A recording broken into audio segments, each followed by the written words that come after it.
Hello everyone, welcome to Easy Learning YouTube channel. I am Rajesh MP.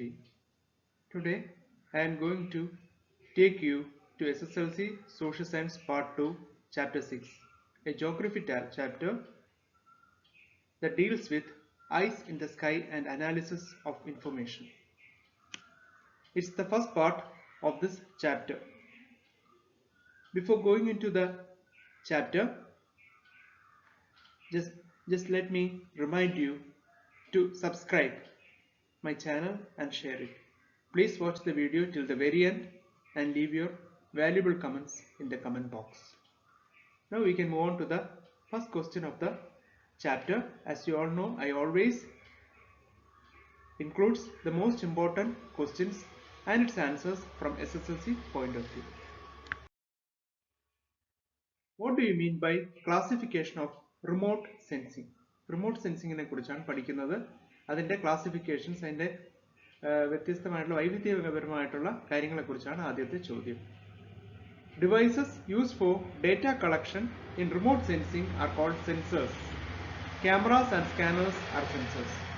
അതായത് നമ്മൾ ഉപയോഗിക്കുന്ന ഏതെല്ലാം ഇലക്ട്രോണിക് സാധനങ്ങളുണ്ടോ റിമോട്ട് സെൻസിങ്ങിനായിട്ട്, അതിനെയൊക്കെ സെൻസർ എന്നുള്ള വാക്കുകൊണ്ടാണ് നമ്മൾ പറയുന്നത്. ആ നിലയ്ക്ക് ക്യാമറാസും സ്കാനേഴ്സും ഒക്കെ സെൻസേഴ്സ് ആണ്. The carrier on which sensors are fixed is called a platform. എളുപ്പത്തിൽ മനസ്സിലാക്കാം. സെൻസേഴ്സ് അറ്റാച്ച് ചെയ്തിട്ടുള്ള അല്ലെങ്കിൽ ഏതിലാണോ പിടിപ്പിച്ചിട്ടുള്ളത് അതിനെ പ്ലാറ്റ്ഫോം എന്ന് പറയുന്നു. Based on the source of energy and the platform, remote sensing can be classified as follows. അതായത് ഉപയോഗിക്കുന്ന സോഴ്സിനെ, എനർജിയുടെ സോഴ്സിനെയും പ്ലാറ്റ്ഫോമിനെയും ബേസ് ചെയ്തിട്ട് അതിന്റെ വ്യത്യസ്തമായിട്ടുള്ള ക്ലാസിഫിക്കേഷൻ ആണ് അടുത്ത സ്ലൈഡ് നമ്മൾ കാണാം. Remote sensing is carried out with the help of solar energy is known as passive remote sensing. സൗരോർജ്ജം ഉപയോഗിച്ച് ചെയ്യുന്ന റിമോട്ട് സെൻസിങ്ങിന് പാസീവ് റിമോട്ട് സെൻസിങ് എന്നും, remote sensing made with the aid of artificial source of energy radiating from the sensor is known as active remoting sensors. Active remoting sensors എന്ന് പറയുമ്പോൾ യഥാർത്ഥത്തിൽ കൃത്രിമമായിട്ടുള്ള ഊർജ്ജ സ്രോതസ്സിന്റെ ഊർജ്ജം എടുത്തുകൊണ്ട് അത് സെൻസറിൽ നിന്ന് നിർഗളിക്കുമ്പോൾ അതുപയോഗിച്ചുകൊണ്ട് ചെയ്യുന്നതിനെ ആക്റ്റീവ് റിമോട്ട് സെൻസിങ് എന്ന് പറയുകയാണ്. The second question, what are the various classification of remote sensing based on platform? പ്ലാറ്റ്ഫോമിന്റെ അടിസ്ഥാനത്തിലുള്ള വ്യത്യസ്തമായിട്ടുള്ള റിമോട്ട് സെൻസിങ്ങിനെ കുറിച്ച് പഠിക്കുകയാണ്. ഇത് വളരെ പ്രധാനപ്പെട്ട ഒരു ചോദ്യമാണ്. an important question from SSLC point of view.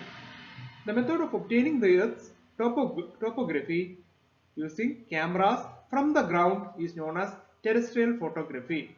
Terrestrial photography എന്ന് പറയുമ്പോൾ ഭൂമിയിൽ നിന്നും ഭൂമിയുടെ തന്നെ ടോപ്പോഗ്രാഫി എടുക്കുകയാണെങ്കിൽ ഗ്രൗണ്ടിൽ സ്ഥാപിച്ചിട്ടുള്ള ക്യാമറ ഉപയോഗിച്ച് ഭൂമിയുടെ ടോപ്പോഗ്രഫി എടുക്കുന്നതിനെയാണ് ടോപ്പോഗ്രഫിക്കൽ ഫോട്ടോഗ്രഫി എന്ന് പറയുന്നത്. The second one is aerial remote sensing. Aerial remote sensing എന്ന് പറയുന്നത് is the method of obtaining photographs of the Earth's surface continuously from the sky by using camera mounted on aircrafts. പ്ലെയിനുകളിലും അതുപോലെ ഒക്കെയുള്ള എയർക്രാഫ്റ്റുകളിൽ ഘടിപ്പിച്ചിട്ടുള്ള ക്യാമറകൾ ഉപയോഗിച്ച് ഭൂമിയുടെ ഉപരിതലത്തിന്റെ ഫോട്ടോഗ്രാഫികൾ എടുക്കുന്നതിനെ ഏരിയൽ റിമോട്ട് സെൻസിങ്, ആ പേര് കേൾക്കുമ്പോൾ തന്നെ നമുക്ക് അതേക്കുറിച്ചൊരു ധാരണ കിട്ടുന്നതാണ്.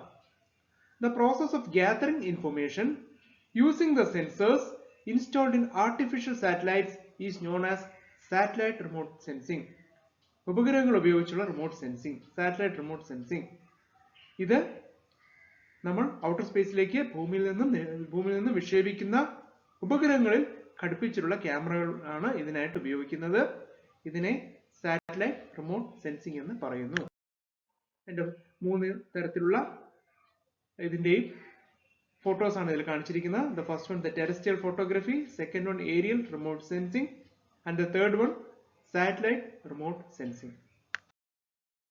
What do you mean by aerial remote sensing? ഇതിനെക്കുറിച്ച് കുറച്ച് ഡീറ്റെയിൽ ആയിട്ട് പഠിക്കുകയാണ്. ഏരിയൽ റിമോട്ട് സെൻസിങ് എന്ന് വെച്ചാൽ അതിന്റെ ഡീറ്റെയിൽസ്, അതിന്റെ വിശദാംശങ്ങളിലേക്ക് നമ്മൾ പോവുകയാണ്.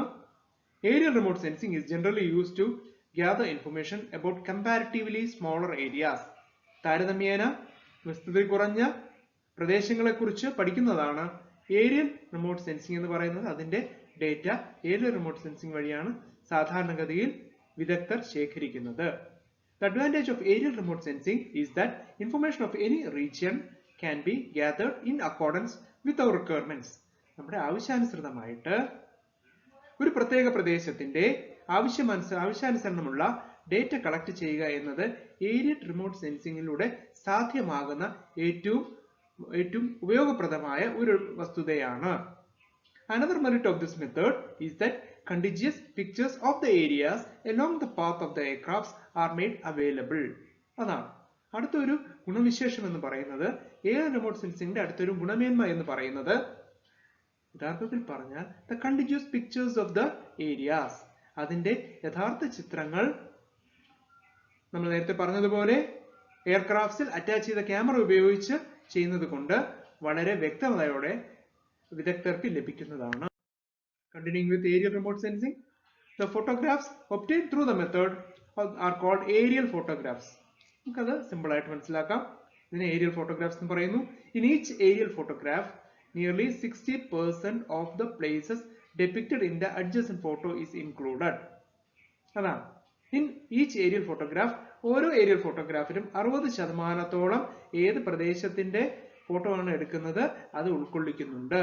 This is done by ensuring continuity and to obtain 3-dimensional vision with the help of stereoscope. Stereoscope ഉപയോഗിച്ച് 3Dയിൽ എടുക്കുന്ന ഫോട്ടോസ് ആണ് ഏരിയൽ റിമോട്ട് സെൻസിംഗിൽ ഉപയോഗിക്കുന്നത്. This is called overlap in aerial photographs. Aerial ഫോട്ടോഗ്രാഫ്സിൽ ഓവർലാപ്പ് ചെയ്യുക എന്നാണ് ഈ തരത്തിലുള്ള പ്രതിഭാസത്തെ വിദഗ്ധർ വിശേഷിപ്പിക്കുന്നത്. The instrument which is used to obtain 3-dimensional view from the stereo pairs is called stereoscope. അപ്പോൾ stereoscope എന്ന് പറയുമ്പോൾ എന്താണെന്നുള്ളതാണ്. ഒരു ഉപകരണം വിദഗ്ധർ ഉപയോഗിക്കുന്നത് എന്തിന്? സ്റ്റീരിയോ പെയർസിന്റെ 3D വിഷ്വൽസ് എടുക്കുന്നതിനായിട്ട്. അതിന് stereoscope എന്നാണ് പറയുന്നത്. When viewed through a stereoscope, we get a 3D view of the area depicted in the stereo pair. Stereo പെയറിൽ നമ്മൾ ഈ സ്റ്റീരിയോസ്കോപ്പ് ഉപയോഗിച്ച് നോക്കുമ്പോൾ സ്റ്റീരിയോ പെയറിൽ ഉള്ള ചിത്രങ്ങളുടെയും ആ പ്രദേശങ്ങളുടെ 3D വിഷ്വൽസ് 3D ചിത്രങ്ങൾ നമുക്ക് കാണുവാൻ സാധിക്കുന്നു. Such a 3-dimensional view obtained is called stereoscopic vision. അതാണ് stereoscopic vision എന്ന് പറയുന്നത്. സ്റ്റീരിയോസ്കോപ്പിലൂടെ ഒരു പ്രദേശത്തിന്റെ സ്റ്റീരിയോ പെയറിലുള്ള 3D ചിത്രങ്ങൾ നോക്കുമ്പോൾ കിട്ടുന്ന ഒരു വ്യൂ, കിട്ടുന്ന ഒരു വിഷ്വൽ, അതിനെയാണ് 3D വ്യൂ അല്ലെങ്കിൽ stereoscopic vision എന്ന് പറയുന്നത്. The fourth question, what do you mean by satellite remote sensing? Satellite remote sensingന്റെ വിശദാംശങ്ങളെക്കുറിച്ച് അതിന്റെ പ്രത്യേകതകളെക്കുറിച്ചാണ് ഈ ചോദ്യത്തിന്റെ ഉത്തരമായി നമ്മൾ പറയുന്നത്. The process of collecting information using sensors fixed on artificial satellites is called satellite remote sensors. നേരത്തെ പറഞ്ഞതുപോലെ ഉപഗ്രഹങ്ങളിൽ സെൻസേഴ്സ് അറ്റാച്ച് ചെയ്തുകൊണ്ട് വിശാലമായ പ്രദേശങ്ങളുടെ ഡേറ്റ കളക്ട് ചെയ്യുന്ന ഒരു സമ്പ്രദായത്തെ സാറ്റലൈറ്റ് റിമോട്ട് സെൻസിംഗ് എന്ന് പറയുന്നു. They are mainly divided into two types, geostationary satellites and sun synchronous satellites. Technical terms ആണ്, നമുക്ക് അത്ര പരിചയം ഉണ്ടാവില്ല, പക്ഷേ SLC പോയിന്റ് ഓഫ് വ്യൂവിൽ നമുക്ക് ഒഴിവാക്കാൻ പറ്റാത്തതായതുകൊണ്ട് ഒന്ന് ശ്രദ്ധയോടെ നമുക്ക് സ്റ്റുഡൻസും എല്ലാവരും ഒന്ന് ശ്രദ്ധിക്കണമെന്ന് അപേക്ഷിക്കുന്നു. Geostationary satellites and sun synchronous satellites. Geostationary satellites are the satellites that move in equal with Earth's velocity rotation. ഭൂമി നമുക്ക് എല്ലാവർക്കും അറിയാം, അതിന്റെ സ്വന്തം അച്ചുതണ്ടിൽ റൊട്ടേറ്റ് ചെയ്യുന്നുണ്ട്. അതിന് അനുസൃതമായിട്ട് മൂവ് ചെയ്യുന്ന സാറ്റലൈറ്റ്സിനെയാണ് ജിയോ സ്റ്റേഷനറി സാറ്റലൈറ്റ്സ് എന്ന് പറയുന്നത്. അപ്പോൾ സൺ സിൻക്രോണസ് സാറ്റലൈറ്റ്സ് എന്താണ് നമുക്ക് നോക്കാം. Sun synchronized satellites are the artificial satellites that passes around the Earth along the poles. ഉത്തര ധ്രുവത്തിലൂടെയും ദക്ഷിണ ധ്രുവത്തിലൂടെയും ഭൂമിയെ വലയം ചെയ്തു വെക്കുന്ന ശാസ്ത്രജ്ഞർ വിക്ഷേപിക്കുന്ന ഉപഗ്രഹങ്ങളെയാണ് സൺ സിൻക്രോണസ് സാറ്റലൈറ്റ്സ് എന്ന് പറയുന്നത്. Now you can move on to the next question. Explain the uses of remote sensing technology. ഈ സാങ്കേതിക വിദ്യ കൊണ്ട് ജോഗ്രഫേഴ്സിന് എന്ത് നേട്ടമാണ് ഉണ്ടാകുന്നത്, അതിന്റെ പ്രയോജനങ്ങൾ ഏതേത് മേഖലകളിലാണ് എന്നുള്ളതാണ്. For the assessment of whether and it's observations, കാലാവസ്ഥ നിരീക്ഷണത്തിനെ കുറിച്ച് അതേക്കുറിച്ച് അസസ് ചെയ്യുന്നതിന്. ഫോർ ഓഷ്യൻ എക്സ്പ്ലോറേഷൻസ്, സമുദ്രാന്തര അത് എക്സ്പ്ലോർ ചെയ്യുന്നതിന്, അതേക്കുറിച്ചുള്ള പഠനങ്ങൾ നടത്തുന്നതിന്.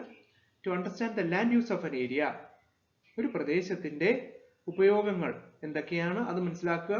Four the monitoring of flood and drought, അത് പ്രളയമായാലും അതുപോലെ തന്നെ ഒരു വരൾച്ച നേരിട്ടാലും അതിന്റെ അനന്തര ഫലങ്ങളെ കുറിച്ച് മോണിറ്റർ ചെയ്യുക, പരിശോധിക്കുക.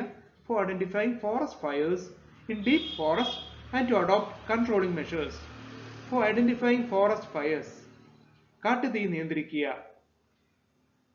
അത് ആദ്യമേ തന്നെ കണ്ടെത്തുകയും അത് നിയന്ത്രിക്കാൻ വേണ്ടിയുള്ള നടപടികൾ സ്വീകരിക്കുക. ഇതെല്ലാമാണ്. To collect data regarding the extent of crops and spread of pest attack, അതാണ് കൃഷിയെ സംബന്ധിച്ചുള്ള വിവരങ്ങൾ ശേഖരിക്കുക, അതുപോലെ തന്നെ പലവിധ കീടനാശിനികളുടെ ആക്രമണത്തെ ചെറുക്കാനുള്ള മുൻകരുതൽ എടുക്കുക. ഇതിനൊക്കെ സഹായിക്കുന്നു. തീർന്നിട്ടില്ല. ഫോർ ഓയിൽ എക്സ്പ്ലോറേഷൻസ്, എണ്ണ ഖനനം ചെയ്തെടുക്കുന്നതിനും ഈ പറയുന്ന റിമോട്ട് സെൻസിംഗ് ടെക്നോളജി ഉപയോഗിച്ചു വരുന്നുണ്ട്.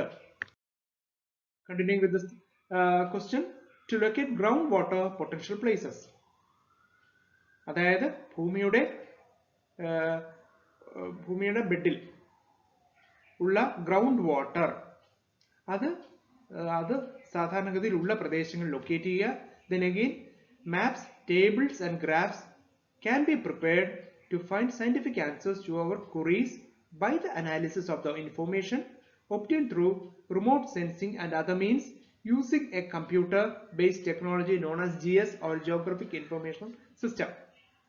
അതായത് ഈ കിട്ടുന്ന ഡേറ്റ വഴി, റിമോട്ട് സെൻസിംഗ് ടെക്നോളജി ഉപയോഗിച്ച് കിട്ടുന്ന ഡേറ്റ വഴി നമുക്ക് തയ്യാറാക്കാൻ കഴിയുന്ന ഗ്രാഫ്സ്, മാപ്സ് തുടങ്ങിയവ കൊണ്ട് സയന്റിസ്റ്റ് അവർക്ക് ലഭിക്കുന്ന ഡേറ്റാസ് ഉണ്ട്. ഈ ഡേറ്റാസിനെ കുറിച്ച് ഒരു വിശകലനം നടത്താറുണ്ട്.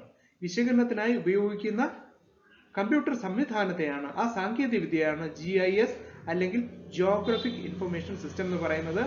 ഇത് ഈ ചാപ്റ്ററിന്റെ രണ്ടാം പാർട്ട് ഞാൻ അടുത്ത് ചെയ്യാനായിട്ട് ഉദ്ദേശിക്കുന്ന വീഡിയോയിൽ GIS-നെയും അതിന്റെ വ്യത്യസ്തമായ ഇതിനെ കുറിച്ചും ഒക്കെ പറയുന്നുണ്ട്. ദയവായി ഈ വീഡിയോ കാണുക. Please watch this video till the very end. Subscribe and share it with your friends. Thank you for watching my video. Have a nice day.